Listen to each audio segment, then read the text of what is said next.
On those front pages and other stories that have caught our attention in the news this morning. Delighted to say, self-help expert, runs the Peace Gym, based in, well, somewhere I lived for a good 10 years of my life, in Claverden, in Warwickshire. Jenny Critchlow. Morning, Jenny. Morning, Phil. Good to hear from you. How are you? I'm all right, thank you very much indeed, and really good to hear from you this morning on such a beautiful morning this morning. What's it looking like in Claverden this morning? Oh, it's looking stunning, actually. I'm running an outdoor sound bath this afternoon, so I've been praying for the sun. Well, you got it. 26 degrees, the forecast I know. today, so it could be a warm one. The Guardian has got a piece today which has caught your attention, and with your sort of self-help hat on, it's something that obviously would appeal to you, I'm sure, about channeling anger and this is an what to do. awesome one. Yeah, this is an article about a company teaching people ways to express and release big emotions, such as anger. And one of the things that I think is most incredible about learning to do this is that we are taught from an early age that there are bad emotions and good emotions, and we shouldn't express the bad emotions like anger, like spite, like fear. And instead, we squish them down, and we're not taught in any ways how to get them out. The body takes score, and they load up in us day after day until we're adults, and we don't know why we're angry because someone beeps their horn at us in the car. It's because we're filled with stuff we haven't expressed. And so this company gets us to exactly what we teach with meditation, actually, is that can we actually make some peace in our chaotic body for those emotions to come up and allow them just to very simply leave our body. You know, some of the ways they're doing it is with actual anger and breaking stuff and shouting, but a lot of it is simply connecting with how we feel and allowing that to move out. And if we taught kids that from a much earlier age, I think there'd be a lot less anger, a lot less angst in the world. Sure, and there'll be people listening to this morning that will absolutely be able to relate to that. Likewise, I'm sure there'll be people listening, Jenny, that will go, "What a load of mumbo jumbo and wishy-washy, flowery, lefty nonsense about anger." If I'm angry, I'll just say I'm angry, and we all get over it and move on from it. One of the issues we're going to be hearing more about is increasingly the fact that some of these issues end up not getting dealt with because of the nature of the NHS at the moment, because of coronavirus dominating everything the NHS provides. Increasingly, how we deal with some of these things properly will become an issue, won't it, in the future? Oh, yeah, absolutely. And I think we're waiting for my kind of work to really boom. Is that what we're looking at is allowing us all to realise that inside of us is chaos. You know, we create, our world is our perception, and our perception is coloured by what our world is like inside of us.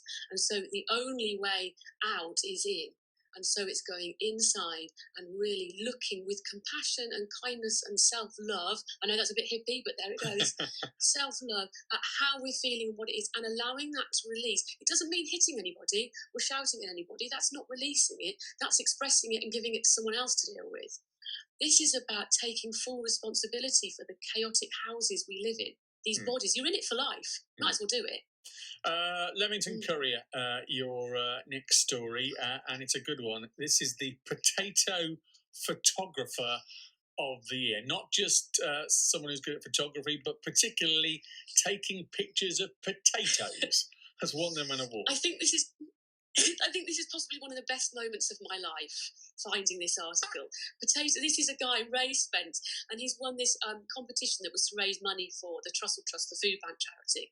And it's the two things that I think bring us happiness is one, the amazingness of humans is that we will give anything a go, and we find joy and happiness in so many different things that judging what other people are doing to find their joy and happiness is useless. And then what this potato competition asked them to do was find the beauty in something that's so everyday. You know, potatoes are around us every day. You know, we eat them, we talk about them, we cook them. And how many times have we stopped to really look at what a potato is? And again, this competition went, could you please focus on something beautiful that we see every day while we're in lockdown? You're not going on holiday, there's no great horizons, have a look at a potato. And gosh, there's some really fabulous photos out there. There's even beauty brilliant. In a potato. All right. In a potato, incredible. Yeah. And finally, a little one from the Daily Mail. I'm just finding the article here in the Daily Mail. That pessimists died 2 years earlier than the rest of us. Something that, again, I'm imagining will appeal to you as a self-help expert. Well, yeah, and singularly unhelpful title. Here, pessimist, you're going to die 2 years earlier. So, do you mind being more positive? It's really unhelpful, but it is a bit simple to say, look, can you positive think when you're having a really tough time? That's ridiculous. And if you don't do that, you're going to die. So, but really, what it does show us is that there are some good studies around this. Is that long term, developing that ability that the potato photographer had to do to focus on the beauty of everyday life. You know, look, we're looking for miracles all the time, and yet what we want to drink falls from the sky. That is amazing. It's amazing. It comes from the sea. It floats up in the air, comes over in a cloud, hopefully not today, and falls down, and we drink it. That is miraculous. And we lose so much of our life by ignoring what's going on around us and instead focusing on what happens 10 years in the future, 2 years in the future, or when we die. And actually, there is brilliance around us. Absolutely. Appreciating the here and now. And something that I've learned to say is that everything is temporary. And whether you are feeling in a bad mood or not, or something bad's happening in your life, well, you know what? It's temporary, and things will pass. Jenny, always good talking to you. No, always good talking to you. Good to talk to you, Phil. Thank you very much indeed. And Andrew, thanks for having me on. Not at all a very different skew on the morning's news and the morning newspapers. Jenny Critchlow, based in Claverton, self-help expert, her view on this morning's papers. Coming up before 7 o'clock, we'll talk more then.